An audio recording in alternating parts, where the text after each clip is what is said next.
Okay, so now I'm going to show you a satin stitch, which is essentially straight stitches snuggled very close to one another to give the section you're stitching a very satin-like smooth appearance. So I'm bringing my needle up right next to that previous stitch.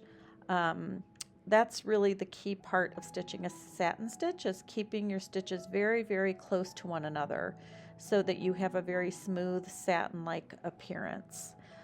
Oftentimes when I use satin stitch, I'm stitching a shape, for example, the petal of a leaf.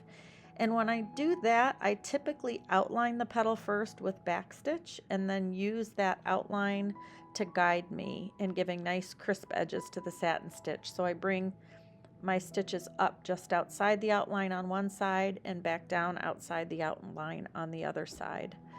But basically, that some people don't feel that's necessary. That's an extra step that's not necessary, but I tend to prefer to do that when I'm stitching a specific shape.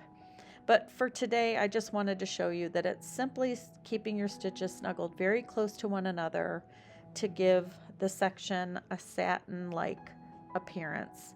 And if you're stitching small areas, I recommended you just use one thread when you're stitching satin stitch, because it does tend to give the smoothest finish, but it's not necessary when you're stitching larger areas.